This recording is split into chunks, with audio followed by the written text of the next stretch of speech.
Hello and welcome everybody to another episode of Pot Strickland. I'm your host Shwinny Poo. In this episode 565, I'm joined as always by my co-host Stacy. That is at StacyPan89 on Twitter. Stacy, how you doing? Doing pretty well. Good to be here. Good to be back. Yes, it is a good day, and we'll see how things go. As far as the trade deadline is concerned, which we're about to get into, so that will be a good point. Okay, well, before we talk about the trade deadline and the Knicks winning their seventh straight game, this is your twice weekly reminder that Strickland has a Patreon, which you can find at patreon.com/thestrickland. We're truly appreciative for any support you're able to give. The $6 tier gives you access to full episodes of our Friday pods and the Strickland Discord, where you can chat with fans and the site staff. The $9 tier gives you access to even more pods, including Strictly NFL, which are great places to start if you're interested. Plus, if every listener signs up to the Patreon, I can stop reading these ads, which should be a selling point in and of itself. And also, thank you to our sponsor, FanDuel, for sponsoring the podcast. They have you covered for all your betting needs. NBA regular season, the Super Bowl, plenty of prop bets available if you're interested in such activities. So check out FanDuel. The Knicks won their seventh straight. They absolutely bludgeoned the Washington Wizards 132-101. This was not a competitive game at any point. The Knicks won wire to wire. It was pretty much a double-digit gap for whatever it was, the final 43 minutes of the game, probably longer than that. I don't know how much that's not a game that you learn a lot about the Knicks, because you should be disposing of teams like the Wizards quite easily. We'll have to see what Josh Hart's status is, Mo Diawara's status is. They both kind of turned their ankles. Seems like they escaped a major injury bug, so we'll see what that turns out tonight. Mitch Robinson should be back tonight against the Nuggets. Deuce McBride, I believe, will be out. Whatever he's dealing with his ankle seems to be more than just a basic sprained ankle. But bringing it back to the Knicks, look, again, I don't know what beating the Washington Wizards by 30 points tells you, but the Knicks did defeat the Lakers on Sunday night, 112-100 against the Lakers. And I thought that was a very impressive win because Brunson didn't shoot the ball well. Cat did not shoot the ball well. Mikal Bridges didn't shoot the ball well. Obviously, got really good performances from OG Anunoby and Josh Hart, as well as Landry Shamet, who had a great game off the bench. But look, I think it's worth mentioning the Lakers, despite their record, I think they're just a plus 0.2 net rating on the season after the last night. So they're not exactly their record. I think flatters how their real level. But for the Knicks to win by double digits against the Lakers, I thought that was a game that Luka was trying to put on a show. He definitely was trying to play the game. LeBron was interested. They handled them and they dominated them in the second half. They basically put them in a chokehold. I think what the Lakers had, I want to say they had 38 points in the second half, if I'm not mistaken. And during this stretch of 7 wins, they have held 5 of the 7 opponents to 100 or less points, including the Lakers.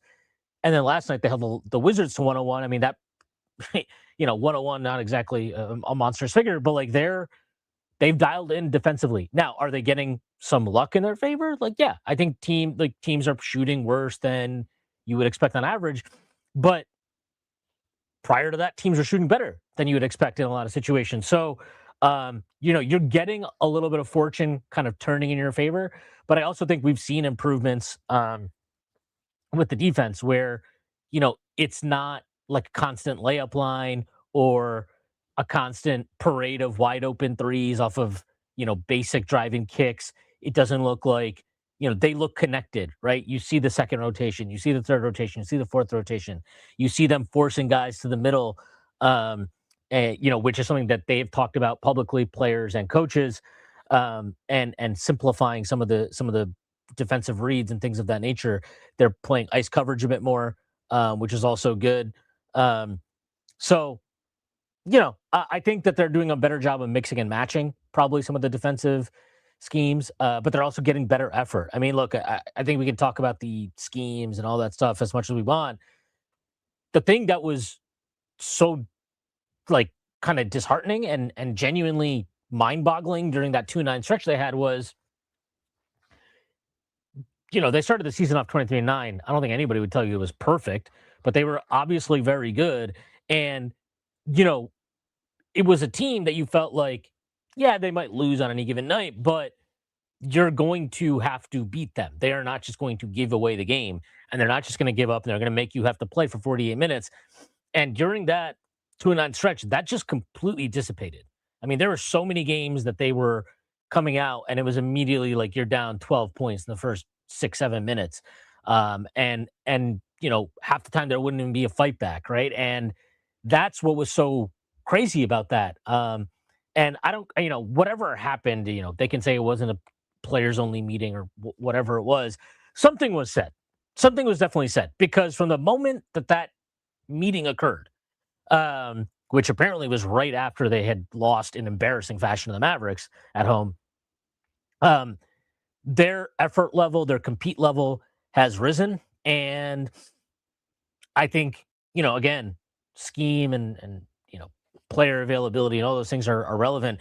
But if you don't get the basics right in terms of putting in the effort, putting in the work, guys sacrificing for each other, guys making extra rotations for each other, none of that matters. And, I do think it's worth mentioning because Karl Anthony Towns has gotten a lot of criticism and with his salary number, I think that's part that comes with the territory.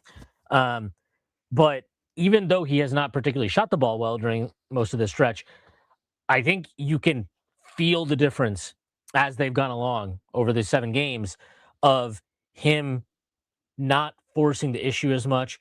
He's clearly made it an emphasis to get on the glass. His rebounding has somehow taken another step up. He's leading the league in rebounding now.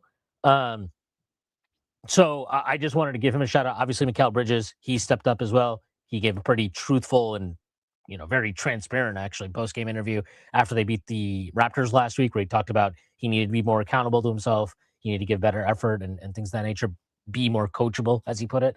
And OG Anunoby has stepped up too. And again, effort and all those things are there. Those 3 guys were playing terribly during that 2-9 stretch. They've stepped up. And I think you're also getting a better defensive effort from Jalen Brunson, who I thought at various points through the first half of the year had kind of, look, you never expect him to be a great defender, but he had slipped to a point where he wasn't even doing basics right. Josh Hart coming back has obviously helped. But yeah, I think the Knicks right now are in a good place as, the trade deadline is here looming on the horizon. It'll be here, 3 p.m. tomorrow. So you have 27 hours or just under 27 hours. I guess where I stand on all of it, given kind of the general state of play of where the Knicks are. And I tweeted it this morning, and it's worth mentioning, like, they're 4th in net rating. They are 3rd in offensive rating. They're 12th in defensive rating. They are 3rd in defensive rebound percentage. They're 4th in offensive rebound percentage. Say whatever you want about the team, and I think it's fair to bring up, some of the quality of opponent on the 7-game win streak. It's fair to look at that 2-9 stretch and be like, well, okay, it's good that they got out of that rut, but why the hell were they ever in that rut? I understand those concerns, and I think they're fair, but in the totality of this team, they've played 50 games over the regular season. This team profiles as a contender. Now, you might not think they're the best team in the East. You might not think they're the best team in the league. But not every year does the best team in the conference or in the league win a title. That's the beauty of the playoffs is matchups are important. Adjustments are important. Injury luck, unfortunately, is important.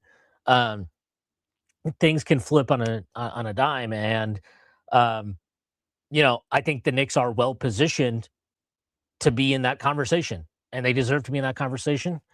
This is a team that made the Eastern Conference Finals last year. As far as I'm concerned, it's a team that certainly should have made the finals. I really believe that. I really believe they should have made the finals last year. I don't feel any differently about them right now than I did maybe to start the year. Like, and that feels weird because of these weird swings they've had all through the season. 23-9, win the cup. We're fucking, let's plan the parade right now. 2-9, sell off half these guys. We need drastic changes. It's hard to stay level headed, but I think just looking at it now, 50 games in, and you see and you feel how they've bounced back from what was their worst stretch of play for years. I think that is admirable. I think it's good. I think you can become a stronger team from that. There may be lessons you learn from that. There are maybe you get more buy-in from guys who understand and have a clearer definition of what is required of them and what is required for them to sacrifice maybe at times for the team to win. Um, would I like them to do something at the deadline? I would. I think, look, the Giannis thing is there. I don't really think the Knicks are going to. I don't think that's happening at the trade deadline. If Giannis is available in the summer, that's a different conversation. I've always felt if the Knicks were going to get Giannis, it was going to be most likely in the summer. I said that last year. I said that throughout the summer. Like, that's always been my belief. And now that being said, I think that like the Knicks entered this season very clearly, front office down, with the idea that this team could contend and compete for a championship. And I would assume that they don't feel differently about that than they did before. I would assume that they still feel this team can compete, can contend for a championship. And if that's the case, I think it that this group then deserves the front office to further invest into this year's team. As you can see, if you're watching, my tag says "Bring me Io." I think that an Io Dosunmu, a player like that, would meaningfully move the margin. Um, as good as this team is, and as good as this team is offensively, I think they do lack a little bit more rim pressure, a little bit more drive and kick threat, a little bit more ball handling, even a little bit more shooting, which is crazy to say for a team that shoots as well as the Knicks do. But he kind of fits the bill. He's a bigger guard. He can get into the paint. He's a good finisher. He's a good above the break 3-point shooter. I would not call him a quality defender, but I think he is a fine defender. He's a good cog in the system. Let's put it that way, defensively. I think he gives you a little bit more versatility to play 3-guard lineups at times, which Mike Brown seems to like. I just think that is a meaningful difference because as much as I like what Tyler Kolek has given the Knicks at times this year, I don't know that you feel confident in him going up against heavy ball pressure defenses, physical defenses that you're likely to see in the postseason. And look, maybe I'm wrong. Maybe Io Dosunmu isn't that player. Maybe there's another guy on their radar. But I do think that they have even with their limited resources and limited flexibility, they have enough to make a move on the margins that can add a little bit more value and potentially help them, not just crack through to the finals, but maybe even win it. And I think this group deserves that investment. Even if that means maybe it hurts. I'm going to lose the Washington pick and I won't have that down the line. That can be true. But, there's an opportunity cost to everything, right? There's an opportunity cost to not investing into this team. And that should be part of the calculus as well. I think this group is good enough that they have earned, or they should have earned, their front office's willingness to put more into the group. And I would like to see that happen. And thank you to Subcomandante Marcos for the super chat. Appreciate it. Yeah. All right, Jason, go ahead. I have been encouraged by Kolek. I think that's a pretty good point. And it's not just would Kolek be able to get into the paint, but we do have to preserve Brunson, right? So when he is, I think they've done a good job of involving multiple guys, but another person that could take some of the load off him would be good because we've seen when he has to, initiate 30, 40, 50 times a game. we've seen in multiple years that towards the end, it's a he does wear down a bit. I don't think that happened last year as much, but it definitely happened the year before. And it happened. It happened the year before, and then against Miami, it didn't wear down, but we hadn't gone as deep, right? And we're thinking 3-4 series. That's when, I think that I would probably. I'm still more toward the if they're going to use the option, make a move. I'm still more on less than I think you are. I agree with everything you said. Like more rim pressure. Somebody who at least like can't be exploited on defense, even if he's not some amazing defender. Like, he's physically. You're not really going to. He's physically capable of staying with quicker guards, and he's not going to get bullied or anything. Right? He's a pretty big guy. Reliable shooter is going to cause issues. There are other places where they need help. Look at is Porty. I could make the same arguments. He did for Cole already, but we don't know if the processing. We don't know how he's going to look in the playoffs, right? And maybe you can say center play translates a little bit more than creation because it's a little more intuitive. Even obviously defense is very cerebral. And you have to be careful for wrinkles, but it's not the same as a point guard. So I get that, but I do worry somewhat about the big depth. I'm a little. We should talk about. I have been more encouraged of late, even though the shooting hasn't always been there. His energy's been a lot better. And that's team wide. But Mitchell Robinson is always a health risk, and he has to get paid next. He has to get paid. You don't. I mean, I think that if it's a choice between trading him now and making your team worse for, as you mentioned, a year where you're really going for a championship, I would like if we can keep him and we end up losing him for nothing. I think that's worth it. However, I would like some insurance, and I would like if they there might be a series where they want to go double big a lot, or they have to. I would like a third big given that as well. I would lean towards you saying that Io just might be both the best player available and rim pressure maybe is more important. But I'd be curious about how you feel about that as well. That need for another big. No, I think the big thing is I've prior to I don't know, maybe a month or so ago, I was kind of like, I don't see the purpose in targeting another big man because you're not going to get anybody that's as far as I was kind of thinking about it, if Cat or Mitch were hurt, you're fucked.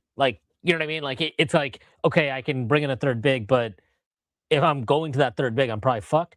I think I've moved on that a little bit to the point of we've seen what Brunson can do when he kind of has to dial up the usage and be even more of an offensive fulcrum. Even if he's doing it with a center who's maybe not the most skilled offensively, not a dynamic scorer offensively, and things of that nature. I think there's also a value to surrounding Brunson with as much defensive strength as possible, right? So if you can bring in another big who, look, they're not going to be Mitch. Nobody is Mitch. Mitch is 1-on-1. But like a reasonable facsimile of Mitch. People have talked about Yves Missy, a player like that. I think I would understand that. But I can't shake the feeling that as much as I get it, it, again, you're probably fucked if Cat or Mitchell Robinson is hurt for any length of time. That's just the nature of it. It's if I would push back on that a little bit. I think you can survive Mitch being out. Cat is different.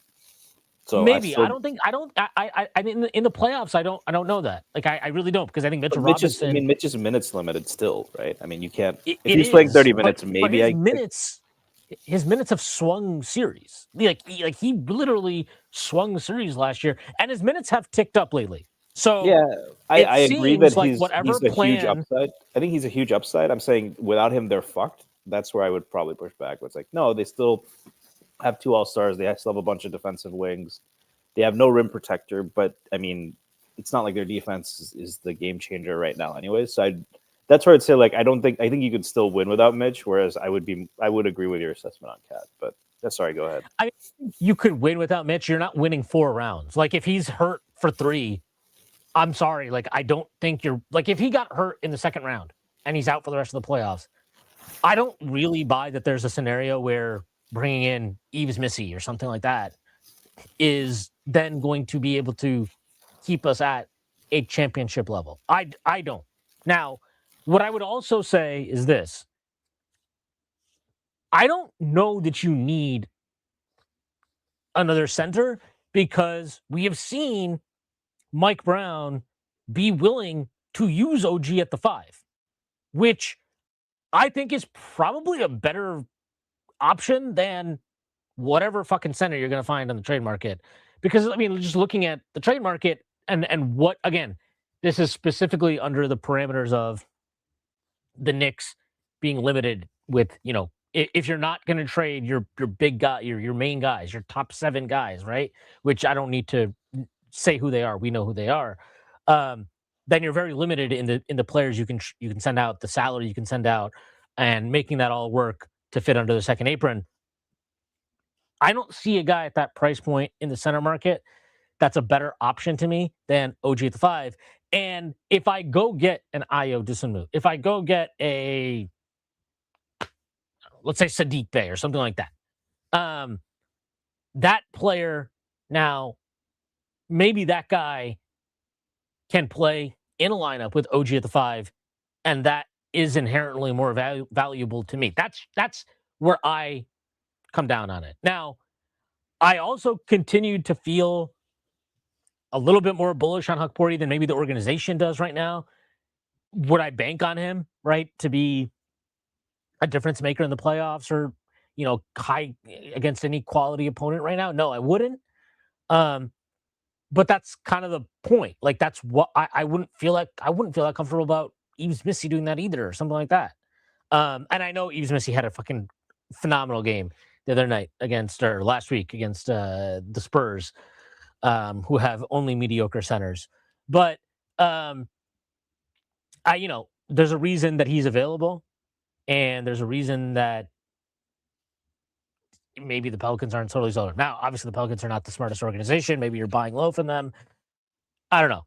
What I would say is like I'd understand the logic. Again, I get it. I understand the appeal of it, but personally, I think you should be investing in guys that get as many guys as possible that give you options to play alongside, you know, in lineups with Brunson, with Cat, with OG Anunoby that you can mix and match. That would be where my focus is. And I will continue to say this. I've said this forever. The Knicks are defending overall this season at a level that I think is about what they're capable of with this group. They're 12th in defensive rating right now. You know, they're hovering right under kind of the top 10. That's about where I think their ceiling is defensively. They have different looks that they can throw at you, but ultimately, like the aggregate, I think is about that level. It's okay. It's above average. It's even really good sometimes. But it's not a team that you're like, you know, you're not going to hang your hat on defense with the makeup of this team. What you're going to hang your hat on is your offense. And I think that should inform some of what you're prioritizing. You know, and what I would say is if you want to counter that by saying, well, wouldn't it make sense then to try and fortify yourself defensively? Okay, fine, fair enough. But a third center who isn't going to play when Karl-Anthony Towns is healthy, who isn't going to play in most scenarios when Mitchell Robinson is healthy, how much is that helping you address any of your weaknesses? It's you're planning for like we need a plan C, a plan D, versus like, well, can we improve our plan A? Can we improve our plan B? Can we give ourselves more of an opportunity? That's where I feel like looking for a more perimeter oriented player, especially somebody who can create a little bit off the bounce, makes more sense to me. Yeah, and I think it's more. We've talked about getting another creator in the past, and I think like Colin Sexton had been a name that had been brought up in past years, and I think again, if we are willing to play multiple guards together, you know, I think there's some interesting lineups that come to play. Right? Can you? I mean, I think I'm very intrigued by an Io Deuce Hart lineup. Right? We've seen Deuce and Hart next to pretty much anyone be really effective. Obviously, Io next to Brunson, a secondary creator who can create space. That would be interesting, right? So since he can play both positions, he gives you some flexibility, right? I still think that from what I've seen of him, his best defensive role is at point of attack, and if he's good enough there, that allows Mikel and OG to play off ball, which is still, I maintain, like that is a big key to them being able to be successful. I think it helped us against Boston, right? Because obviously Bridges and OG were guarding creator wings, but they were attacking from the wings, right? I think we saw that still when they were put through a lot of pick and rolls, if you played drop, they were struggling, and a lot of that was they were more effective on defense when Tatum would get a pick and roll in the middle of the floor, when Mitch or Cat would play closer to the level of the screen. But in general, I think that Mikel really struggles one with screen navigation and guarding those quick guards, and OG struggles with guarding those quick guards. So ideally, you want them guarding bigger players that are maybe not as quick, and two, being able to help off ball, right? So there's a lot of things he particularly unlocks, and that's the kind of player you want. And it's slim pickings too for guard wing types, right? Really, there isn't anyone who's above 6'5" that you can get for a bargain, right? I mean, look at the I guess Jaden Ivey's value is low probably because he gets going to get paid and hasn't really lived up. But Detroit wanted Kevin Herter, right? And that's a 6'7" shooter. I think that so I think the guys we talk about are often smaller guards. A guy like Alvarado, Keon Ellis is not small, but he's smaller than Io. So he gives you a guy who can hold up on defense. I mean, I guess how well would you rate the initiation? Would you say that? I think that would be my only concern because I don't really know at this point, and it might sound crazy to say. I don't know if I want him taking Landry Shamit's minutes. I don't want him taking Deuce's minutes at this point. So his role would be, as you mentioned, the Kolek minutes. But what I guess my concern would be we rely on him to be the bench initiator, but he's not really cut out for that role. He's more of a secondary next to a guy like Brunson. And then you're he's still younger than Clarkson and probably going to be an upgrade on that. But, I'm curious, how high the ceiling you think is there, because I do think if he's really what your 99 percentile outcome would be, or kind of what you'd expect, and he's running the bench, playing defense, they're playing faster, and Deuce is in his perfect role, Hart's in his perfect role. If they have Cat playing with the bench, he's in his perfect role. So curious how you see all that working out. I mean, I just think 9 guys is fine. I'm not really that concerned about it, especially because I personally feel Kolek should have been playing.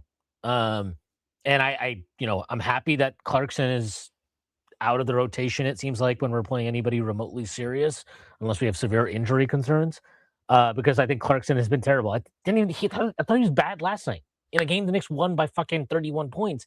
He was a -3 somehow, even though I think he had 21, whatever he had last night. I don't even remember how many points he had.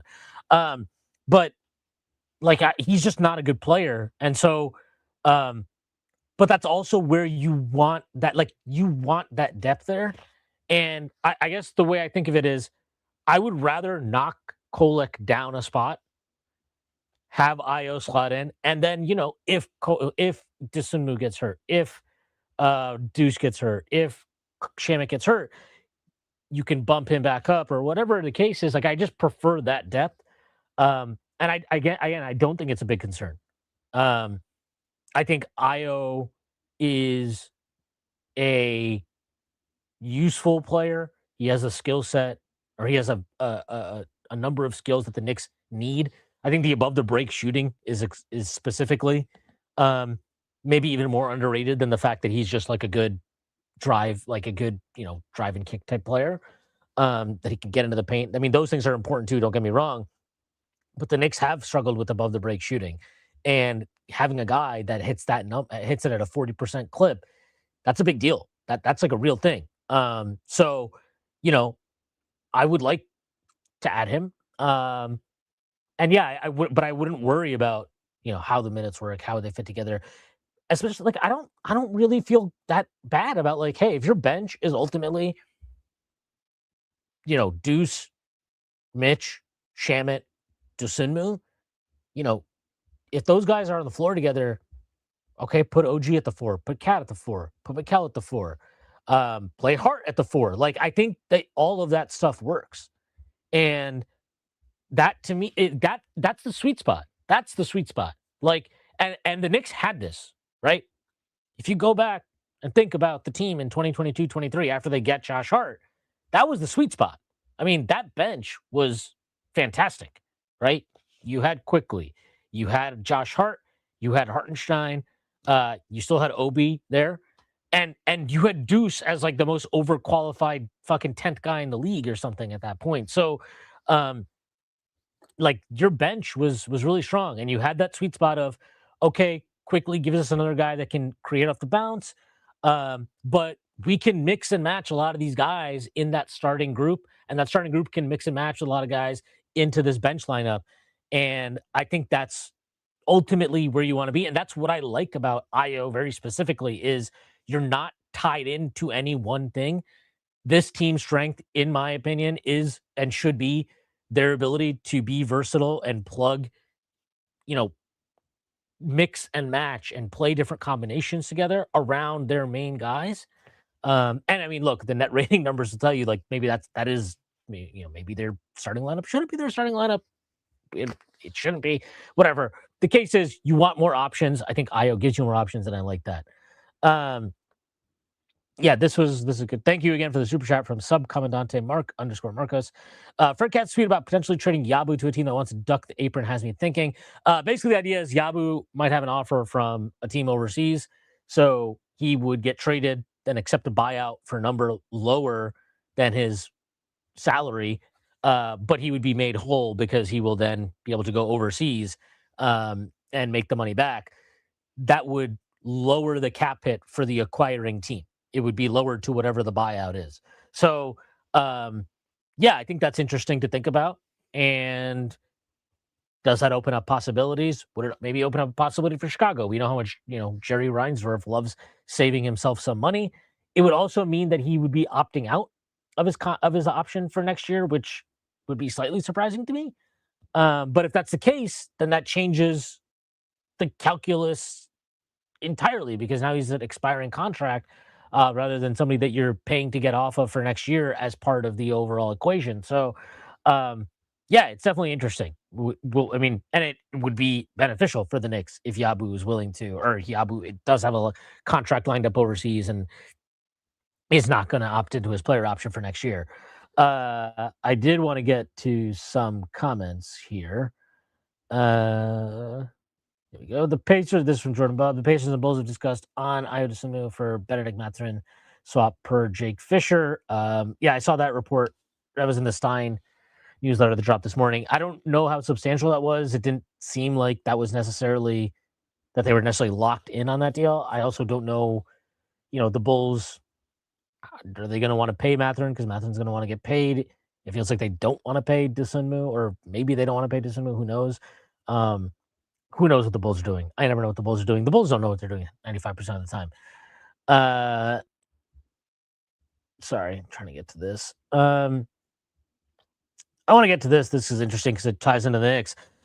So yesterday, the Clippers and Cavs agreed to a deal. James Harden going to Cleveland, Darius Garland, and a second-round pick to the Clippers. As far as the impact on the conference here, so this has just changed again today. The Pistons are now the favorite to win the conference at plus 340. The Cavs and the Knicks are tied at plus 350 to win the conference and at second. And then Boston, this is all on FanDuel, by the way. Boston is at plus 380 to win the conference. So Again, that's all on FanDuel. Plus 340 for the Pistons, plus three Knicks and Cavs tied at plus 350, and the Celtics at plus 380. Um, you know, I this is a very interesting trade to me because you don't often see a team trading a 26-year-old with all-star pedigree in Darius Garland for a 36-year-old future Hall of Famer, no question, first ballot Hall of Famer. But that's a big age difference. But Garland has had real injury issues. The toe thing is been lingering. It's been a problem all year for him. It was a problem at the end of last year. Obviously, it hurt them in the playoffs. And I believe Garland's also extension eligible this summer. Is that something that, that was on the horizon and you're like, we don't really want to pay him because we don't know if we want to pay him? And at the end of the day, Harden is more durable, even at this age. He has been more durable. He plays games. He is still productive. He gives you the second ball handler that Garland was supposed to, which should help Evan Mobley, which should help Jared Allen. I mean, we've seen Harden throughout his career, right, pair really well with numerous big men. So that is good for them. But, and I feel like this is reductive, but sometimes it's fine to be reductive. I don't trust James Harden in the playoffs. I never have. I never will. His track record speaks for itself. He is not a guy that you trust in big games, backs against the wall situations. He's not come through in that type of spot consistently. I have a lot of questions about the defensive pairing between him and Mitchell. Yes, that having Evan Mobley and Jared Allen in the front court helps. It can cover them up a bit, but I still have a lot of questions about that. And the other part of this is part of the reporting is that a lot of this was motivated by one, they're concerned that Donovan Mitchell would ask out this offseason if they, again, flamed out in the postseason or something. And two, that he specifically pushed them to make a significant acquisition and wanted James Harden on the Cavs, which introduces, that's a pretty interesting dynamic in and of itself that Donovan Mitchell has this type of power within the organization there. I don't know. I think the Cavs are better actually today. Their downside is probably in the long term, and that depends on how Garland bounces back, if he can bounce back from his injury issues. But I still would like the Knicks in a matchup against them, I think. Yeah, I think both things can be true. I think you can still feel like they haven't solved a lot of their issues in the playoffs, and Harden has some of those same issues. And you can also feel like I think it was a good trade. I think that this tells me that the Garland issue frankly, this isn't isolated to this year. He's had injury issues. He's a smaller guard. And frankly, if they want to prioritize Donovan Mitchell, he hasn't proven himself to be the best fit next to him. I am a little bit surprised at the value. But I also get it because if you're trading a guy like Garland, if a team trades a young player in his prime, an all-star, typically they're tearing it down and starting over, right? They obviously don't want to do that. They believe in Mobley, Allen, and Mitchell still as their core. I saw some people tweeting, well, maybe eventually they blow this up. The fact that trading for Harden says they want to push. And are they in the apron? They're not in the apron yet, right? This is Cleveland. The Cavs? Yeah. Yeah, they're not. No, they're still over the second apron. Yeah, so this is one of those. We were talking with Sam Quinn. This is one of their 2 years. That you kind of have to go for. This is what they've been building for. And frankly, yeah, once they commit to Garland this offseason, once they extend him, they're really locked into that core four. And I think it's perfectly reasonable at this point, given what happened last year, given what's happened, frankly, before, that this core four has some issues. That is a small backcourt for defending in the playoffs. You can mitigate it a little bit with, I would say for all his flaws on defense, and I'm not saying he's a good defender, Harden at least has the size where, on ball, he's not quite as much of a liability. And when he's engaged, he's more than passable as a defender. The fit between Garland and Mitchell. Garland is a really good off-ball player. I actually think that's where there might be a downgrade because he could kind of fit next to Mitchell. I'm curious to see how Harden and Mitchell coexist. I don't necessarily know if there's gonna be tension. I don't think Mitchell's ever been in a situation where he doesn't get along with his teammates. He seems very. I think it's more. I think the concern between them is less that, because Harden was fine playing off of Kawhi, right? But it's a very take your turns thing. It is. Yeah. Are they going to amplify? Is it 1 + 1 = 2, or is it 1 + 1? Are you amplifying each other, right? And that's where I don't think you were going to say 1 × 1, but then you realize that would actually be a lower number. No, I mean I was going to say 1 + 1 = 3, but they're going to have a baby together, right? That was the math I was thinking about. So I think that overall they got better. I think they have two legitimate, and Garland has had his own playoff struggles, but they have two legitimate guys. 48 minutes of creation. It's always what you want to see. They have enough defense. It's the same reason to be scared of them before the year. But now it's more actualized because you don't have to worry about Garland's health issues in the same way. I do still think that for all his playoff concerns, I would be more scared of Harden in the playoffs than I am of Garland. And probably a little bit, just everything, right? I think when a fully realized James Harden, even at this point in his career, is probably better at nearly everything on a basketball court. Less of a liability on defense. I still think he's a better and more versatile shooter, better passer. I think he's better at rim pressure. The foul grifting is what it is, but it is part of his game. So it's an upgrade on a spot where they just weren't getting even what they would have expected out of it. So they're about as scary to me as they were before the season. And before the season, I felt like they were a very good team that the Knicks should be able to take in 7 games. And I still feel that way. Maybe 6. Yeah, I mean, I think the interesting thing now is thinking about the matchups where you would put Brunson defensively, because you're not going to put him on Harden. You're not going to put him on Mitchell. So you kind of have to put him on Jalen Tyson. Tyson's been a nice, effective player for them, but it'll also probably be look, this is when you add in a piece like Harden, this is not a guy that just slots in. You know what I mean? Like, he is a guy who is going to be very central to everything you do. And so other guys need to adjust to what he is bringing to the table, how he wants to play. So it will be an adjustment for them. But I tend to agree with you. Like, I went back and forth on this a lot, and I definitely understand why I'm sure there are tons of Cavs fans that are like, when you draft a player as high as they drafted Garland, and he showed some of the signs of being an all-star point guard and a contributor the way he did, and it sucks. Injuries happen. They kind of derail the entire thing. I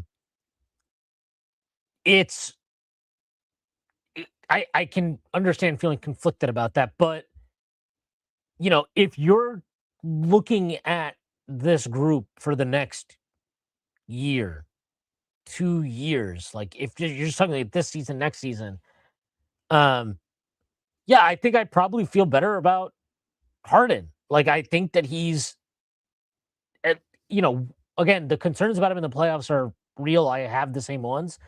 But I think that I would rather have James Harden on my team for the rest of this season and next season than Darius Garland, especially given the injury concerns. Now, obviously, if you're going to start, we know that part of this was about, the Clippers didn't want to extend him maybe, and he wants an extension.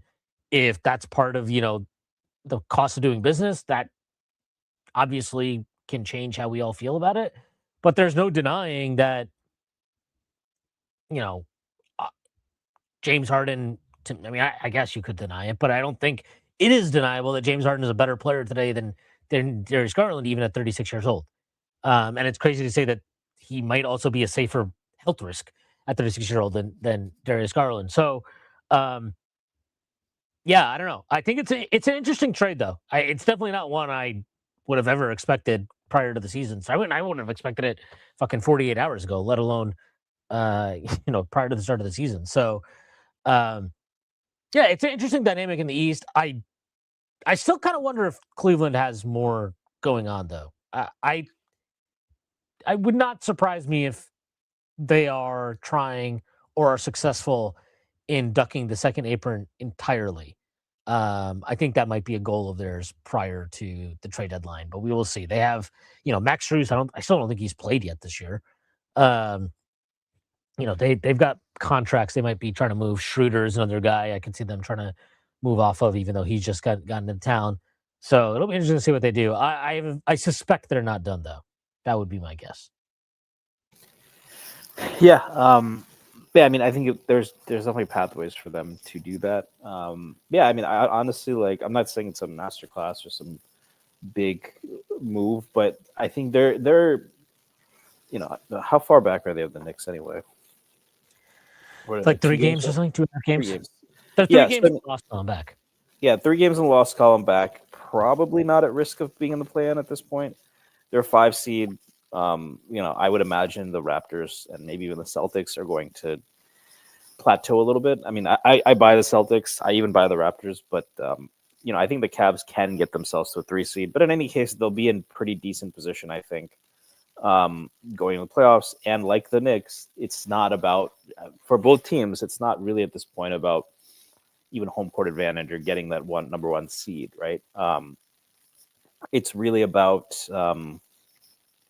it's about the playoffs, right? So I think they've given themselves a better chance in the playoffs, and that's really all you can ask to do. I don't think either team, any of these teams, really is. We'll get to Detroit in a second. But I don't think either the Knicks or the Cavs, given how many years they've already been doing this, how much they've already invested, weren't really in positions to make the kind of big swinging move that is going to change everything. Also because they don't want to. I think both teams had faith. And if the Knicks, if Cat had really been injured in this way for all season, maybe they would have, maybe they're the team trading with Memphis, right? The Cat isn't the guy they would have wanted, but, maybe you forward Cat to Utah or to another team, right? That's just one example. But it's kind of like that, where I think the Cavs, in an ideal world, if Garland didn't have the injury issues, I don't think it gets traded. But I think it tells you that they feel like they just can't keep waiting around, right? Even if long term he comes back, they can't. If they have to choose between Garland as their future, and again, it is a small guard, so he's probably never going to be your franchise centerpiece at any point. If they have to choose between that and kind of punting on this year, it's easy to see what they picked. The one contender I think that was really well positioned, and we've talked about this, and still is well positioned to make a big move, is the team in first, is Detroit.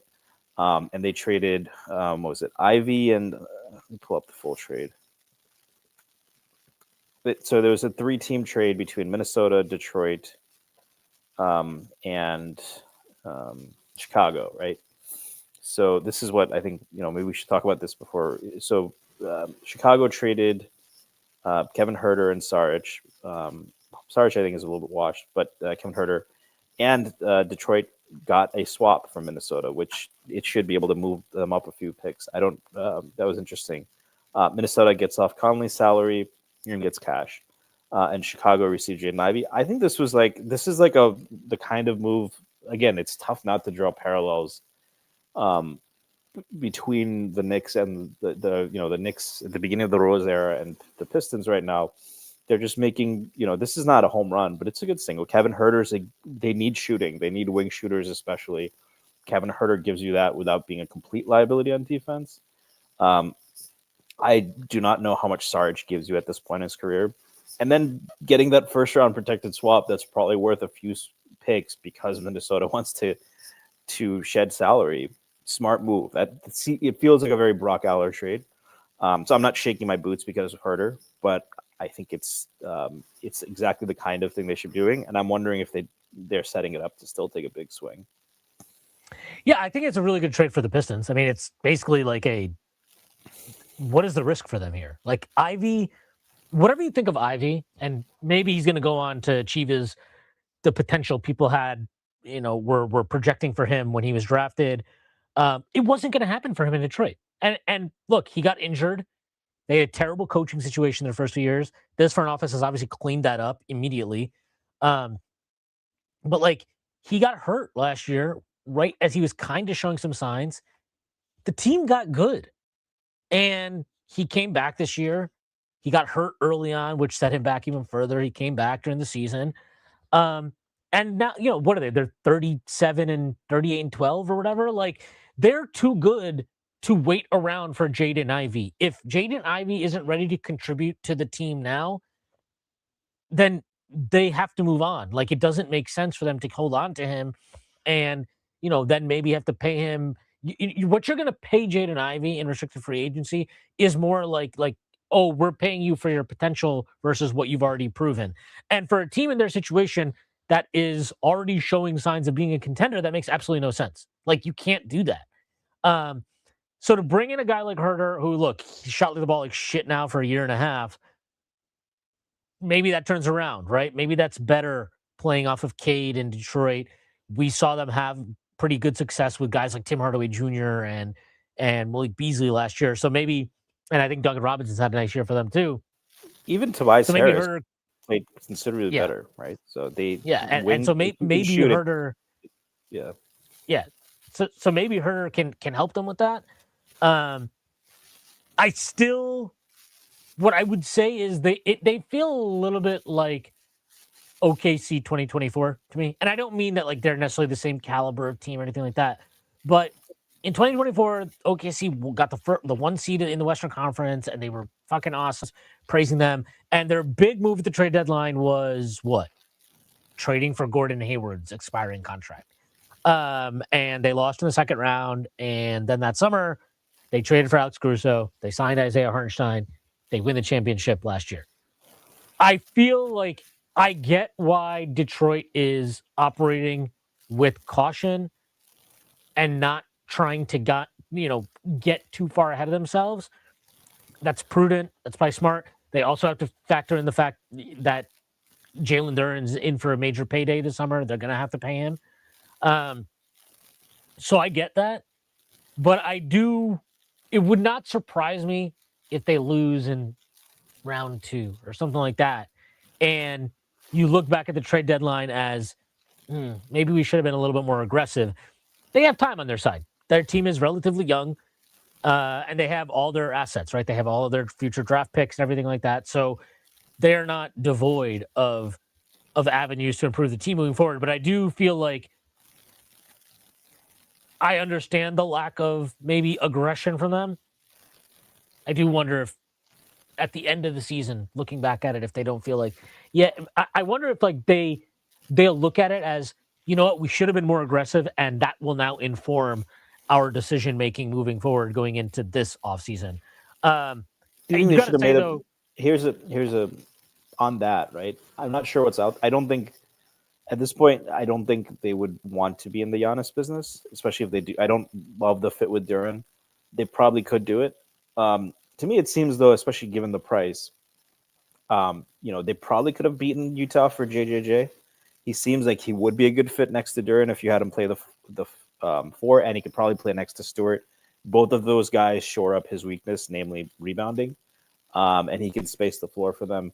Is that the kind of move you're talking about? Where if they had made that, I know you're not a big fan of JJJ in general, but he does seem to be a good fit. Gives them some rim protection, and for the position can shoot. So.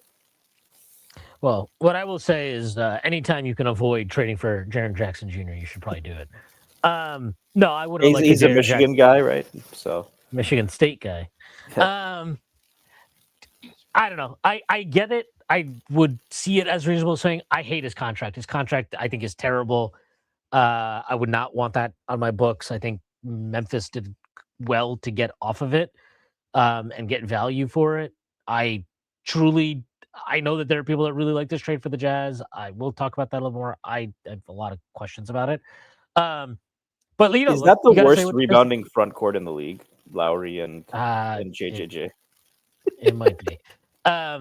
They can't hire Tibbs now. That's for sure. Sorry, go ahead. No, but no, I think the other part of this you have to give the Pistons a lot of credit is they basically are going to jump up 6 or 7 spots in this draft without having given up anything that matters to their future.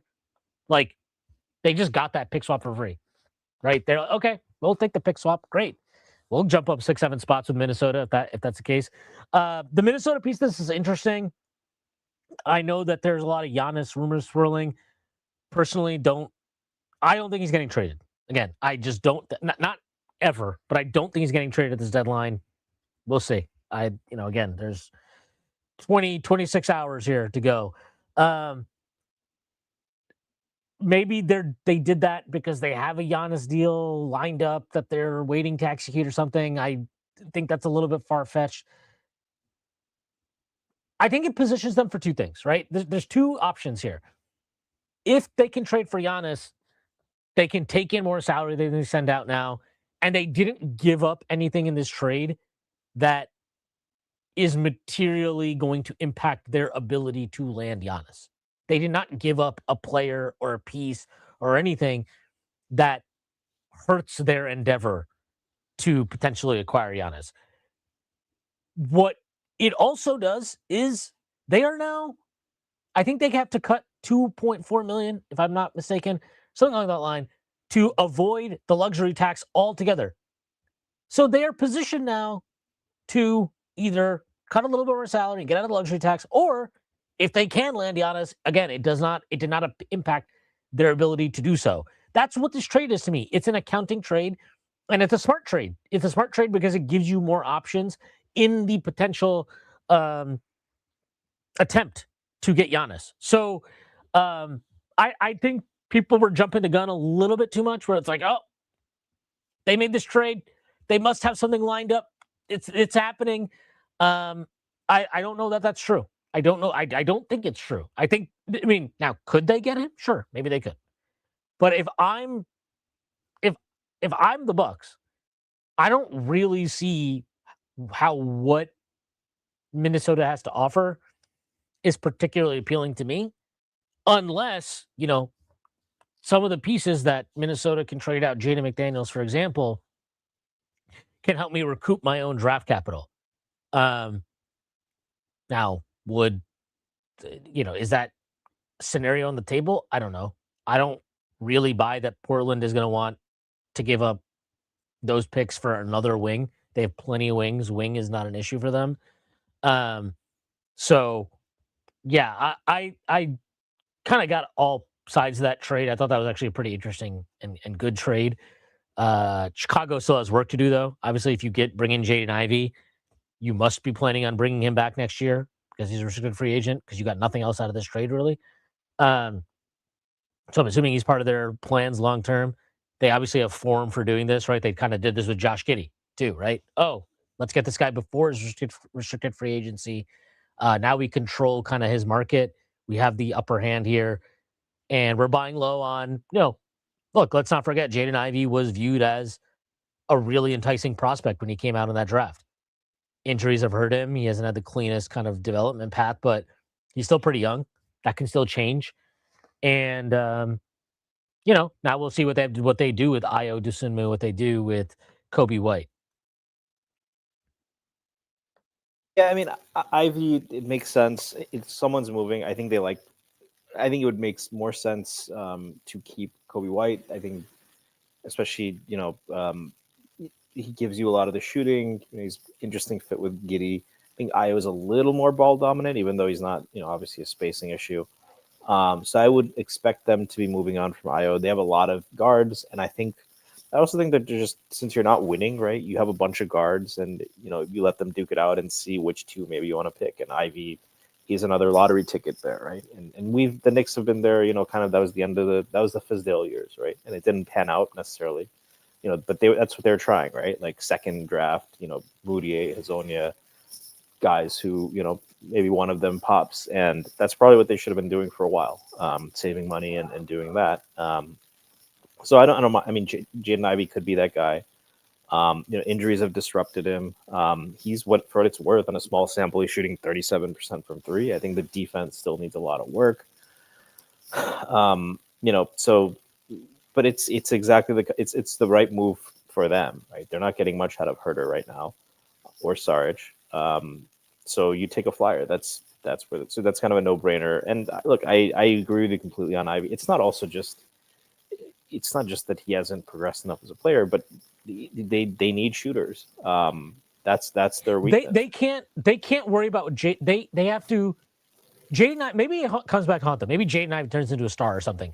But you're too good now. Like, it's the same thing like we talked about to start the pod about the Knicks kind of the front office owes it to this team to invest in them.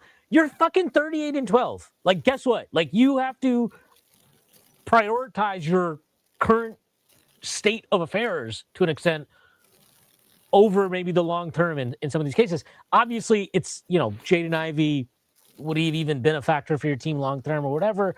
Who knows? But like, yeah, your team is really good now. I'm sorry. Like you're going to have to make some tough decisions. Some of these guys are going to go, like Marcus Sasser sitting there for the most part collecting DNPs. Guess what? He's probably not part of your future either, right? Like there are guys that are part of your future. There are guys that are not. And that is how it works. That's how things are when you're set. The salary cap is as strict as it is now. And we've seen that with the Knicks, right? They had promising young players. They got moved. They did it with quickly. Quickly, RJ. I mean, I know obviously not for you, but for a lot of people that was. And at one point, he was considered a key piece for the franchise. They did it with Obi too. Like, I mean, not that Obi had a future with the Knicks, but like they basically were like, look, we're not taking you into the final year of your contract. He wanted out, and the Knicks sent him out. And like that's just the nature of the business. Yeah, and even I think the trade most similar to this is Grimes, right? Where, I do think shooting 34% from three on the season, by the way.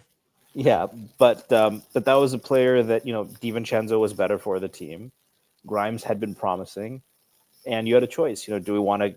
And at that time, that they really looked like, especially if Randall had come back that season, that this was a team that could go all the way. Remember that 14-2 stretch? So they traded Grimes, who probably long term is going to give us a lot. I mean, I do think in the end that trade didn't turn out great, right? You use Bogdanovich to get Bridges, but you get a few games of playoffs, which that's not a knock on him. I really think he gave his all, and he helped win that Philly series. I think obviously he wasn't the main reason, but he was a key contributor. So, I'm not going to rip him or even Burks, who did show up later in that Pacers series, but didn't turn out great. But you get why they did it, because Grimes isn't going to be starting if you already have DiVincenzo. Turn him into guys who can help more.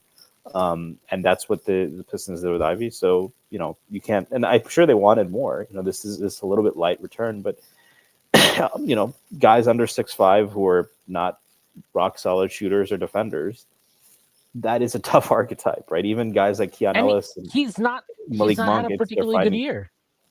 Yeah, that's the injury too. But even then, right, it's an archetype that there's very little margin for error. Keon Ellis is a good player, hasn't been a ton of demand for him. Malik Monk is a really good player.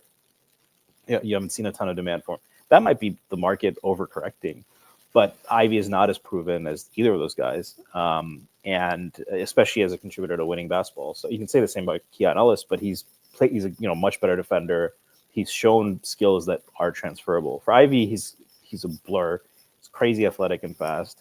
Has shown enough, I think, on his shot where you'd be okay. I can see it. But the defense and kind of playing off ball, just I don't feel is like a very ambiguous word, but decision making and all that. It's a little bit like RJ Barrett, I would say, actually. And RJ has, improved in his time in Toronto. He's become a more reliable shooter, better decision making on offense. I still don't really think too much of his defense.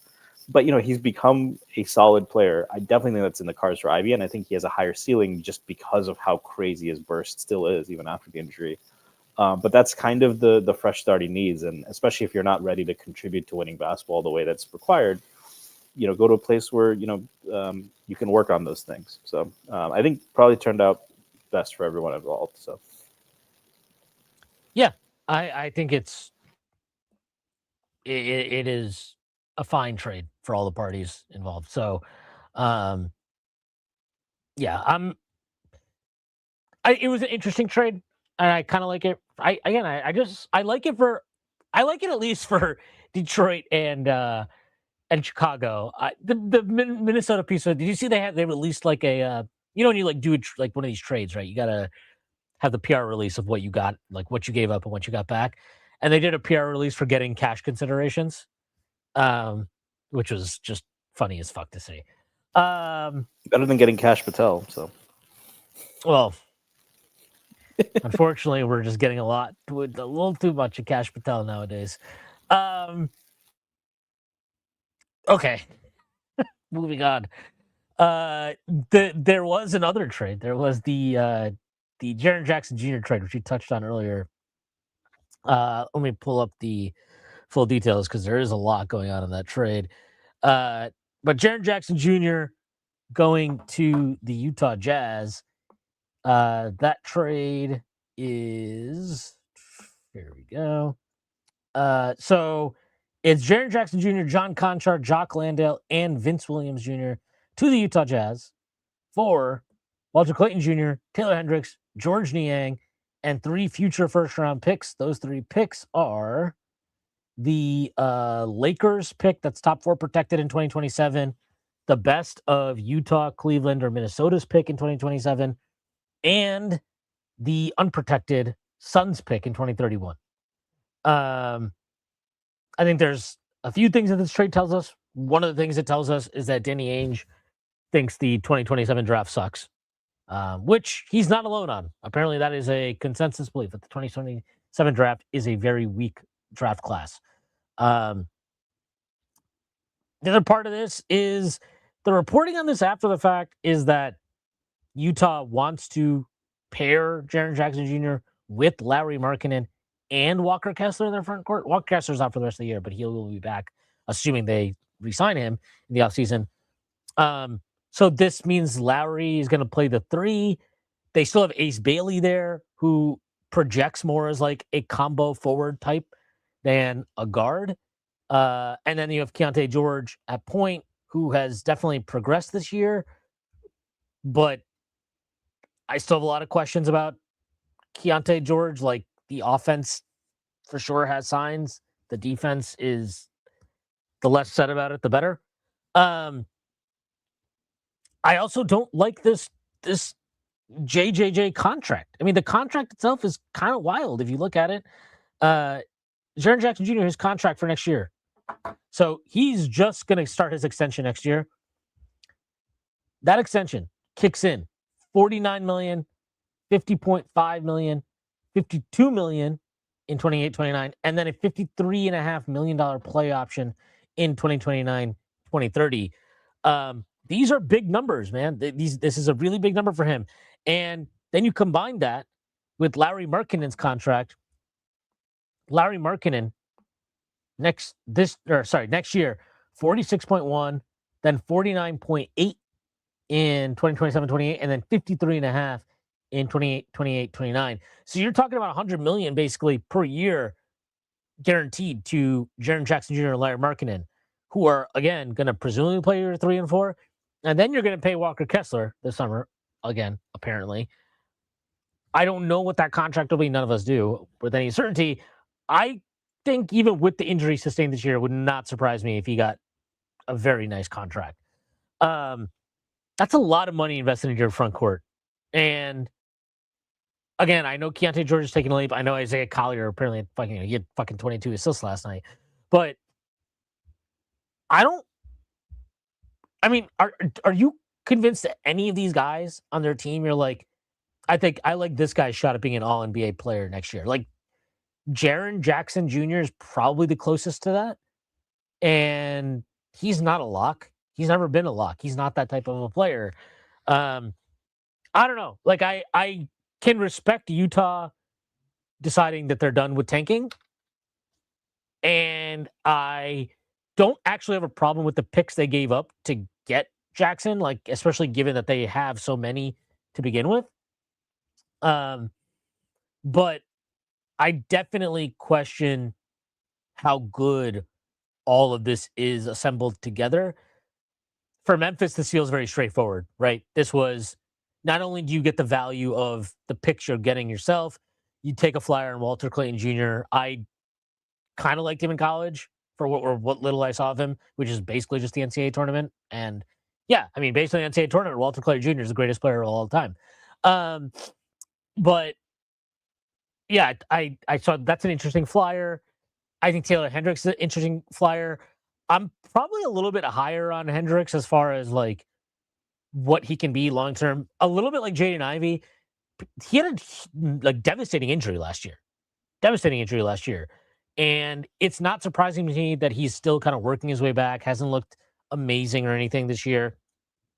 But it wouldn't surprise me if he does look a little bit more athletic and bursty, and some of that stuff that would made him so attractive as a draft prospect becomes more kind of highlighted as we move along in his recovery from the injury. So I like these swings for them. And then you also get the value, right, of, well, now we suck. And our pick becomes more value. And our pick has a better chance of landing high in the draft. Morant is obviously the next out the door. Well, just a matter of time before he gets traded to wherever he's going to go. But, I don't know how much praise they deserve for this. Like, I think tearing down a roster that's arguably the easiest part of the job, right? Oh, trade off players that have value for picks. Okay. Like that's not the hardest part of the job. Do they deserve credit for kind of pulling the plug when they did? Sure. But I think they also deserve criticism for things getting to where they ultimately got. I mean, this is an organization who, after the 2021-22 season, people are talking about them as a potential dynasty, or at least a long-term contender in the West. And to look at how things have fallen apart since then, it shows you how fast things can change in the NBA. And, again, to bring it back to the Knicks, this is like why I think quite strongly that the front office should try to make some type of investment into this year's team to strengthen the roster if they can. Because you don't know how many of these chances you get. You don't know how long your windows are, even though we all like to talk about and project forward how long a window could be. Things change so fast in this league. So, Memphis they're just starting from the ground floor again. I get why they did it. I think it was the right decision, but, at the same time, the front office you can't just get credit for pulling the plug and not get any criticism for like, well, why did you need to pull the plug again? What happened? What led to these certain events? So a lot of it was not just the off the court stuff, but Ja just has seemed to lose something from his injuries, right? Should they have moved on from him before? I think it's tough to make that criticism in hindsight. He looked like one of the most exciting young stars in the league. He'd proven himself in the playoffs. I think that a lot of the stuff that went wrong for Memphis was unfortunate. I mean, wouldn't you say that to some extent? This isn't like New Orleans, which really, I think, made their own bed. I think they were relying on Ja as their centerpiece, and there was a lot of reason to believe in that, even though as much as you and I are haters, I don't think that was an illogical thing by them. Bane was a good draft pick, and they had kind of their big three, and then a variety of things happened, right? Especially with Ja. Could you have pivoted faster? Like I don't look. This I think was a particularly difficult situation. That's what I'm saying, because he's I don't a small target. He's a star, face of the franchise. Injuries are tough to predict like that, So I agree that it's not straightforward. It's not easy, but like just from what we know of Ja Morant's off-court activities, just from what's been reported, you're like, damn, this guy seems like a fucking like absolute loose cannon. God knows what they know internally. Like they probably have not probably, they definitely have way more information than we do.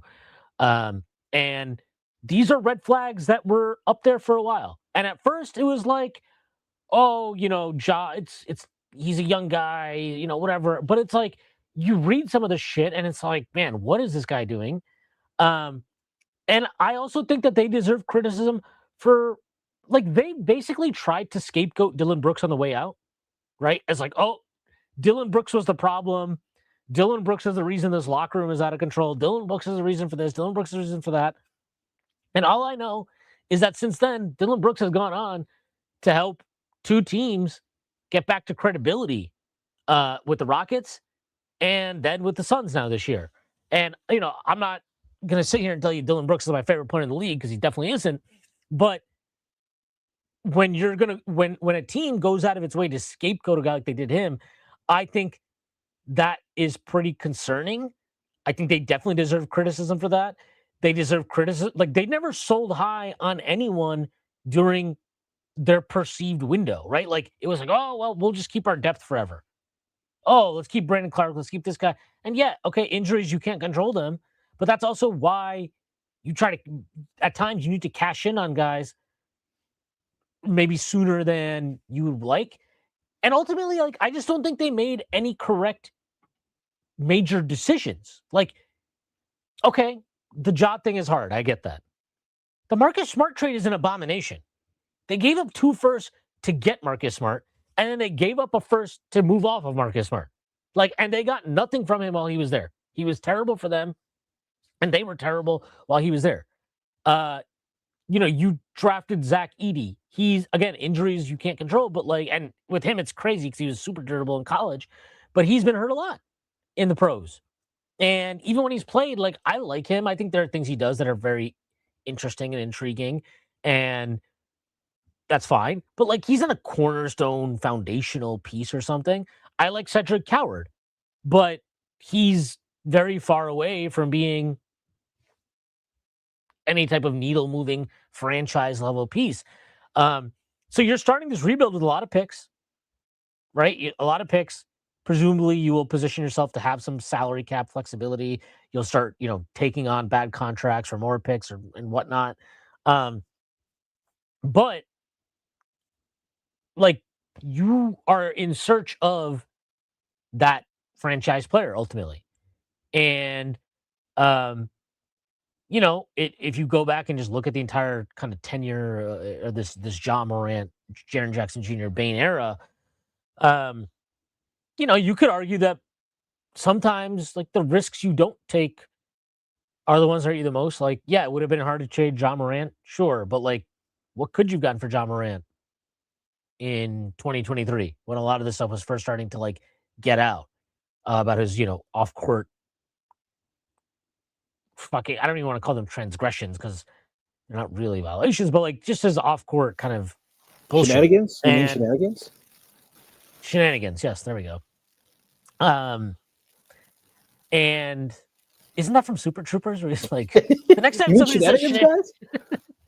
Throwing all that shit on the wall. But like the like I just think, yes, I would say it's like somewhat harsh, but I don't know that you teams in another market maybe wouldn't get more criticism. And I like let's be real too. Like, it's not like they didn't just nail pick after pick after pick. Like, some of these guys, you want to call them a hit, it's fine, but it's like, oh, they like killed it on Santi Aldama, and it's like he's fine, like he's a good player, but it's hard for me. Oh Bane my god, was a pretty big home run. Brooks was a really good pick. Bane was like, I get it, they did well on these guys, but not every pick has been a home run, and I'm not holding them to that standard. But when that's kind of the justification or a defense of them, it's like, okay, well, you can't just frame everything that went well as a positive and everything that went bad was completely out of their control. That's bullshit. Like, this is the same shit that happens with Sean Marks. Every time anything he does good, it's genius GMing. Anything that goes bad, well, what could you do? He can't control that, or he had to do that. Like, it's bullshit. And yeah, look, I think the Smart trade was it was a disaster. There's no other way to put it. And they gave up real draft capital. That trade was a disaster. They traded up for Zaire Williams. That trade was a disaster. They paid, like, they basically, they paid to move up for Zaire Williams, and they ended up taking Zaire, who was bad and is now on the Nets, and Trey Murphy got drafted with the pick they gave up, who was actually good and worth far more than his draft slot. Like, they could probably get a Bane package for Trey Murphy if he was on the Grizzlies right now. Maybe they don't even. Maybe they wouldn't even need to blow this team up if Trey Murphy was there. And it's not just Trey Murphy in that draft, right? Şengün went 16. Jalen Johnson went 20. So like, they passed on multiple guys that ended up doing really well. And that wouldn't even bother me as much if they weren't in the entire situation of like, well, we blew it up now because that's what we had to do. Yeah, well, when you get to that point, I'm sorry, like there's egg on everybody's face. And it's not just one person or one factor or one thing that is the cause for that. There are multiple. And so the front office there has to they've got to own that. They definitely have to take responsibility for that. And if anything, I would say that blowing it up is them taking responsibility for it. Like, yeah, you know what? This team isn't going anywhere. And that's on us. We have to, tear it, strip it down and start from the beginning again. So, yeah. Yeah, I think that's fair. I think, I mean, looking back on the Brooks situation, especially, how he's thrived since then, right? Obviously, it wasn't a problem. And to be fair, I mean, I think that guy's always going to be somebody who is a heel, right? But I think within his everywhere he's gone besides Memphis, and I guess you have to include Memphis, it seems like they have done better as a result of having him. Um, so yeah, rough spot. Looks like Memphis now does have 1,000,000 picks. It'll be interesting to see how they use it. I don't know. In a few years, given how they've behaved, it should be 4 to 5 years before Dallas decides they want to trade Cooper Flag. That's just the clock in Dallas for young, promising players. So maybe that's when Memphis will empty their picks. But it's just an interesting trade for both teams. I'm curious I mean, I get that. I think making very harsh judgments on the 2027 or judgments either way on the 2027 draft is premature. Remember the 2000 we drafted RJ 2019, right? Correct. Before that draft, best player in that draft. Before the season, he was rated the number one prospect, but also like him, Zion, Cam. I know. I'm saying right now, he might be the best. I think he might be the best player in the draft. Oh yeah. But my point is, before the college season started, I mean that's fair. Let's see if Garland comes back. But before that season, everyone was calling it, if not generational, like a really, really good draft, right? You had the three Duke guys. I forget who Kansas's big. I think was it Grimes. Grimes is considered a really elite prospect that year, and I think there were a few in that draft there were a few big time high school prospects. Why there didn't, and I don't think anyone really lived up to. Garland got hurt. Garland was one of those guys who was talked up, but he got hurt, so that was kind of a crapshoot. Zion exceeded his expectations, but RJ probably was not as good as people expected. Cam, I think he did still go top 10, but was not what people had expected when he was rated third overall in his class. So it's tough to tell a year and a half out. I'm not saying I'm better at that than Danny Ainge, but I think it's most people don't know. I think there's still a really important year for that class of high school prospects to get better. And on the flip side, I've seen the opposite happen too. Well, this draft isn't very good. The 2020 draft, everyone was saying this is not a great draft to be in the lottery. I mean, 2020 draft is one. I'm looking at it right now. I was actually going to bring that up. But the 2020 draft, so if you just look at it, I'm just going to name guys that have kind of panned out however you feel about them. Anthony Edwards 1, LaMelo Ball 3, Okongwu 6. Not great, but he's still a solid player. Toppin 8, whatever. But then you have Denny at 9. You got Halliburton at 12, and then you get Maxey at 21, Quickly 25, Pritchard 26, Jaden McDaniels 28, Desmond Bain 30, and even a guy like Vit Krejci, he goes 37th in that draft. He's like a solid, decent wing player now. Like that draft, Isaiah Joe 49, right? Like, is this like an all-time draft? I wouldn't say that, but Halliburton 12, Edwards 1. You have all these other guys that are been really good. Right? Like Bain is like Tyrese Maxey's probably gonna make an All-NBA team this year. Right? Like he went 21st in this draft. Avdia is an all-star, however we feel about that. And then you have just solid contributors also littered throughout this draft, right? Like Devin Vassell, solid contributor. Jalen Smith has now, with Chicago, he's been playing well this year for them. Aaron Neesmith, unfortunately. Aaron Hitler Neesmith, as I like to call him. Isaiah Stewart at 16, even a guy like Sadiq Bey at 19, right? Like these guys ended up being pretty solid. Yeah, I mean, you So have star it's power at the top and depth, right? So, I mean, I think if you point to one inflection point, one big what if for Golden State, man, that draft. If they take Halliburton or Maxi or if they take quickly, or if they take literally anyone else in that draft, would have been great. But I guess my point is Utah trading away 3 picks. And based on I don't think this draft is going to be good a full year and a half out. It's an interesting strategy because they're not going to be good. They'll be feisty, but you can maybe the 3 bigs, you rotate them in.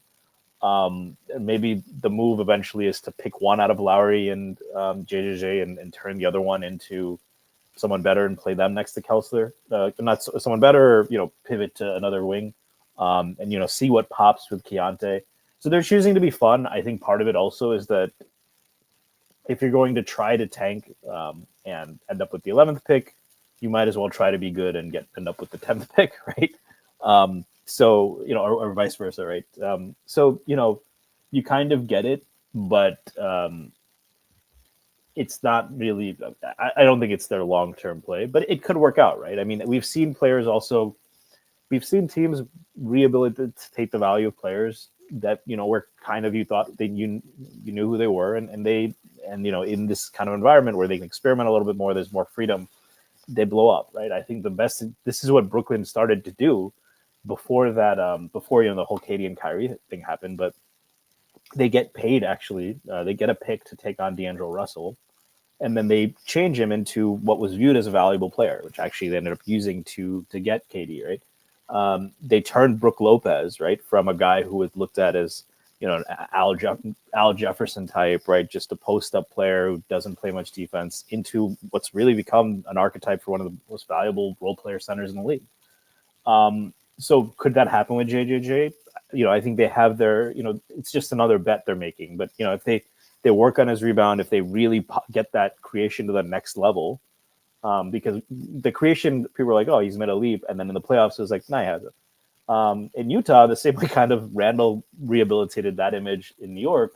When you are going to get a lot of possessions and, it's not every game is played with playoff intensity, he can boost his value like that. So in that sense, I kind of get it. The contract isn't great, but if they're not looking to be players in free agency for the near future anyway, it could be useful in a couple years, if they do make a big star swing and contracts are getting bigger and you need a salary like that, right? So I see the possibilities. Clearly, they couldn't just keep doing what they're doing in Utah. It's like be shitty, but actually win some enough games where you're not going to get a lottery prospect. And then just hope that one of these 5 to 10 level picks is going to pan out. Well, don't be surprised if they still do a heavy tank for the rest of this year because their pick is owed to OKC top 8 protected, so they'll want to keep that. Yeah, they'll want to keep it, but I think long term, you probably don't want to keep being shitty, and they haven't benefited much from it. I like Keontae, I like some of their guys, but they haven't gotten Cooper Flag type, right? So. Cooper Flag probably would have been their ideal, right? For obvious reasons. But. Well, yeah, there are a couple of reasons. One is that Cooper Flag is really good. And then there's another one that's just very, very obvious. No, I also think, look, like you mentioned, at some point, what are you really going to do? You're just going to keep being bad until you get a top 2 pick and that top 2 pick ends up being some guy that's some generational talent. No, it doesn't make sense. You have to try to win at a certain point. And, because of the trades they have made, right? Dumping Donovan Mitchell for picks, dumping Rudy Gobert for picks, you have the opportunity to then later cash in those picks for guys who become available. Jaren Jackson Jr. was available. The price they paid for him, it's not exorbitant to me, especially when you have the surplus of picks they have.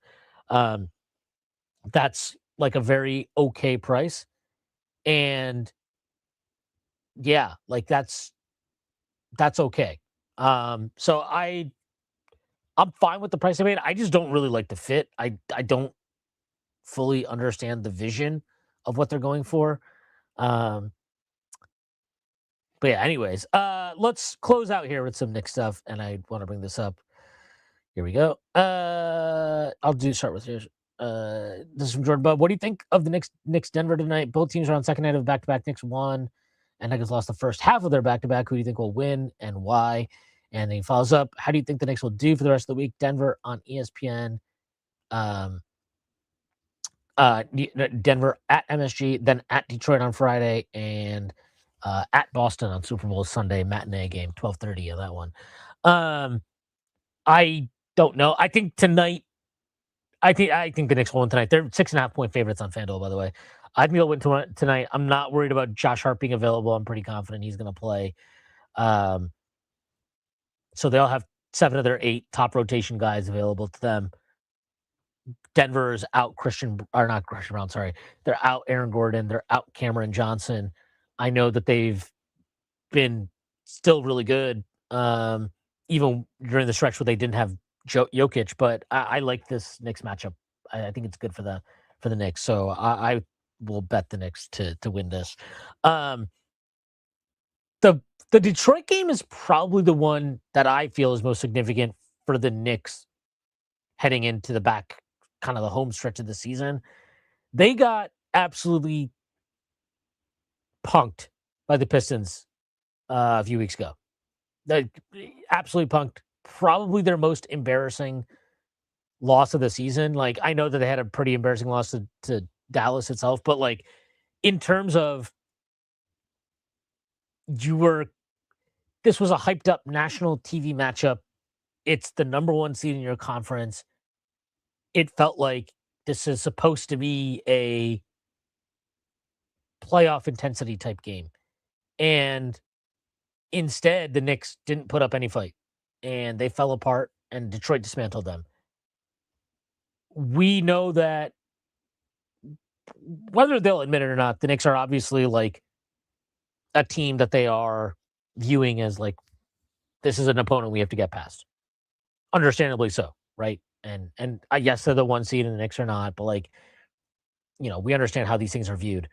I think it's really important, win or lose, the Knicks, they can't come out and just get punked. Like that can't happen. That cannot happen again. That needs to be a competitive game. That needs to be down to the wire. And more than anything, you want to see, I think, individual players raise up and come through in a situation that will be hostile against an opponent. I'm 100% sure of it. The Pistons are going to try and smack them around, push them around. That's what they do. That's their MO. The Knicks have to keep their cool, and they have to be able to maintain their focus on winning the game. And I know that sounds very stupid and basic, but like, we've seen this team get distracted at times. That physicality can get under their skin, especially if they're not getting calls. And guess what? You're going to be in Detroit. You're not going to get calls. And they didn't get calls last time they were there. And you could tell even early on in that game that it got to them. It got to them. That was part of the frustration, and they fell apart. They didn't even compete, basically. You want to see that resilience shine through because, look, if they win in Detroit, great. Detroit's not been an easy place to win for anybody this year. Or beat Detroit in any capacity has not been easy for anybody this year. But you have to fight through adversity and compete with them and match the physicality, match the effort, match the energy. We know that they're capable of that, but that there are times where that doesn't happen. This is a night. That is a game that cannot be the case. That cannot be the case. It needs to be. It's an opportunity for the Knicks, I think, to kind of lay down a marker as, yeah, we struggled for a month, and you got your jokes in, and you beat the shit out of us, but this is the actual version of our team, and we are here. We still believe we can win the conference, and we are the best team in the conference. I think it's a pretty big showdown for them. Yeah, on the one hand, after we went 0-10 against the top teams in the league last year, and then beat Boston, Um, I'm not. I'm not. I've seen the Knicks beat this team in a playoff series.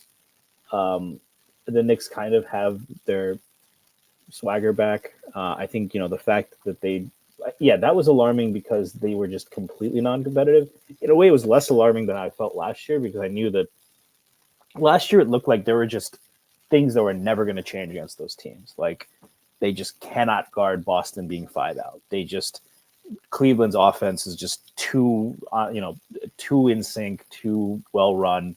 Everyone's making great reads. In that sense, it looked like those were unsolvable problems. I didn't get that feeling with Detroit. I just got the feeling the Knicks didn't show up, and Detroit did show up, and they obviously care a lot about this series. They didn't feel like they should have lost last year. Um, but I'm not. I think that I'm not taking that too seriously. Um, I agree that Denver. Obviously Jokic is still fucking awesome, and it wouldn't surprise me if he just takes over the game. But Cat has played him pretty well, and the Knicks as a whole have for a couple seasons. But with Detroit, I'm not. On the one hand, I'm going to be paying attention. I want to see more than anything else how they can handle a chippy, what I consider a dirty team that's going to play physical, particularly on Cat and Brunson, two guys that, especially this season, have not always handled not getting calls their way, and it's going to be in Detroit to the extent that matters. I want to see how they're going to handle that adversity because the Pistons are going to come out, pretty locked in. They want to, they are like one of the early tips teams where they take every game very seriously in a way that the Knicks haven't shown. Can the Knicks get up for this game? They're on a 7-game winning streak. That's eased a lot of the mind, beyond the fact that we'll get a chance in the playoffs to decide, the us versus Detroit thing. So it's less about that, but it's about continuing to show. You had an 11-game stretch where you didn't show up, and you've been showing up. Can you continue to show up? Can you show that, yeah, there are games when we might mill it in, but on aggregate, this is no longer a team that's listless, that's easily frustrated, that's not playing connected. Can you continue that trend? If they continue that trend, I think they're good enough to beat Detroit. And if they don't get the calls, they don't get the calls. If Detroit shoots well, Detroit shoots well. If Detroit really just plays great defense and the Knicks, despite playing the right way, they don't execute. They don't execute. But I just want to see continuation of the trend where it does seem that the guys are more locked together. They're you're not seeing frustration take over. You're seeing them continue to play hard. Even Cat, right? Cat's offense has still not come to where you'd want, but we're seeing him make plays, where it was against Toronto, where he runs back for the putback and then just does the behind the back pass. You're seeing, and it didn't happen overnight. That first game, whatever they won, was against the Nets and it was a blowout. But it's where you can actually take them serious. Like, this is the team. I remember that has happened slowly, but it's been happening. I just want to see the continuation of that without Deuce also. Just being results focused for me is a little bit too myopic. Like, they're gonna have Deuce at the end of the season. I hopefully will have their top 9, whoever that ends up being, pretty healthy. But I want to see that they're facing a tough team that's going to play a style that's going to get under the skin. Do they have the mental composure to stick with it? And do they have the preparation to build on this 7-game winning streak? Yeah, absolutely. Look, this is the biggest stretch of the season in terms of the quality of the opponent you're playing, and I think you're going to learn a ton about this team. The 7 games they've won, you're happy they banked them. You're happy that the vibes feel good again. That it feels like they're back on the same page on both ends of the floor. That multiple guys have gotten going, but these are the matchups that are going to tell you everything you kind of want to know about your team. Doesn't mean you're going to win all of them. Doesn't mean you're going to lose all of them, but your process, how you approach it, how we'll learn a lot about Mike Brown, right? Like, forget just the players. We'll learn a lot about Mike Brown. How does he adjust tactically throughout games, and how does he treat these games? Because I think it's different. I personally feel, especially the Detroit game, to me, that should be we're extending the playbook type of regular season game. maybe you're not going to unleash every trick that you have up your sleeve, but I think you want to be diverse in your approach and um, throw some stuff out there, throw some curveballs out there in your coverages, maybe in some set plays offensively, that type of stuff. So I'm curious to see. And look, they've done a lot of good stuff recently. I think Benji over on Knicks Film School, he highlighted a possession showing how the Knicks are working hard to keep Jalen Brunson out of the action, to keep him off the ball. Stuff like that is interesting, and that's the stuff that you have to develop over the course of a season. It doesn't just happen overnight. The understanding and the commitment to do those things is not just on one player; it's a team wide thing. So, seeing things like that are very encouraging, and um, we'll ultimately see how that plays out. But yeah, I don't know.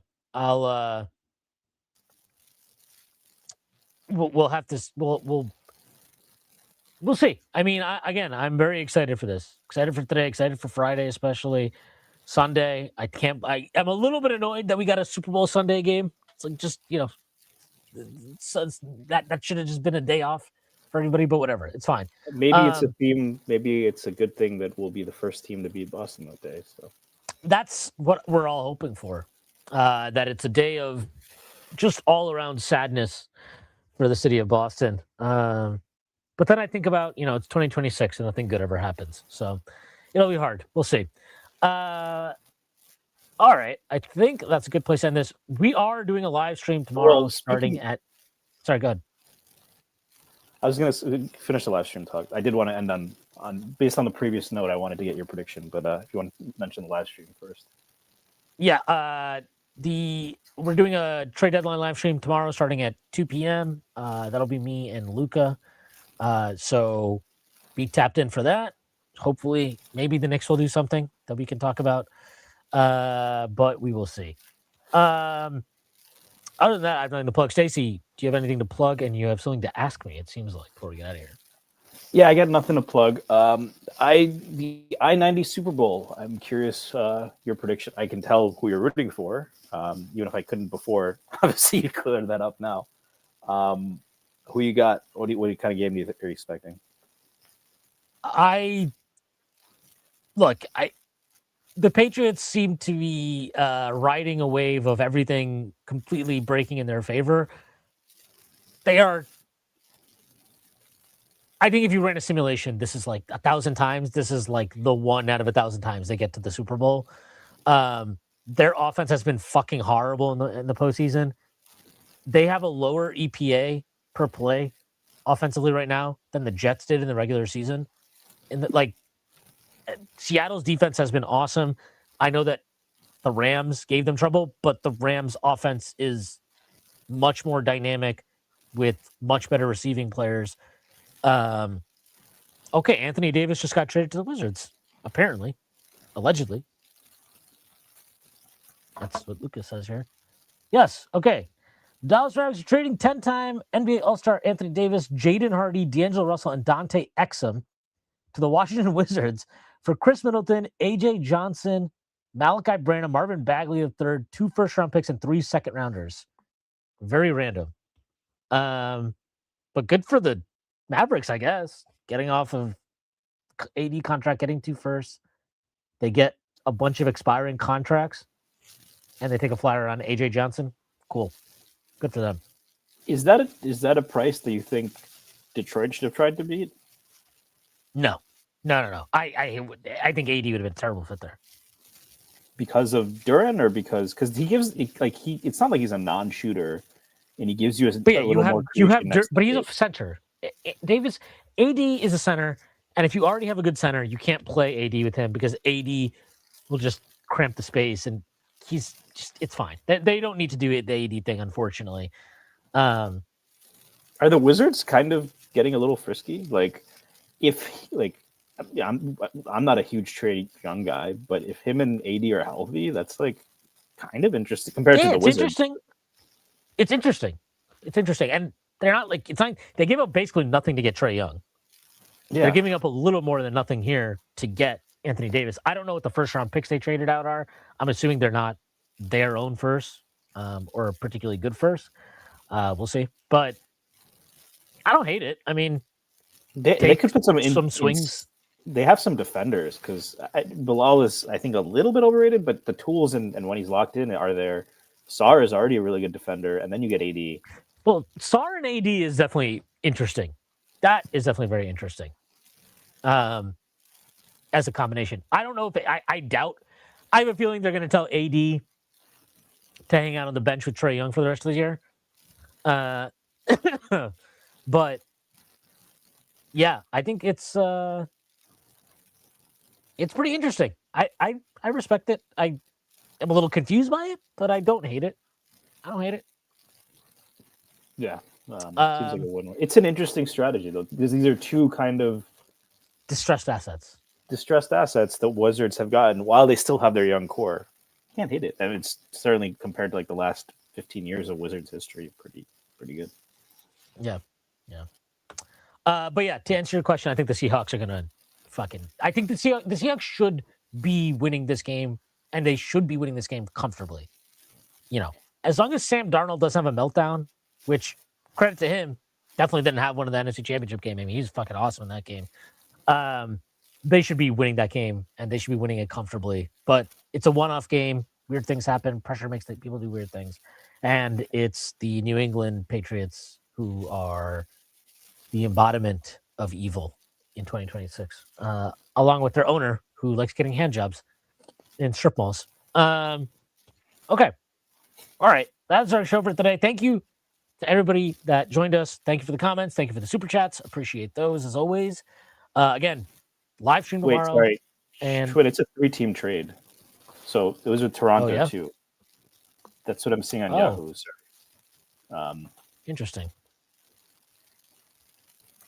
Dallas is receiving a 2026 Thunder first round pick and a 2030 Protected Warriors first round pick. And then they get second rounders from Phoenix. Oh, sorry. I clicked the old link. I thought it was the Nets were involved too, but the Raptors were involved. 2026 too. Phoenix, 2027 Chicago, 2029 Houston. All right. Anyway, trade deadline tomorrow. Join us for that. That's 2 p.m. And then me and Prez will be recording a pod, I think, tomorrow evening. So that should be up for you Friday. Until then, enjoy. Thank you to our sponsor, FanDuel. And I'll see you tomorrow. Peace.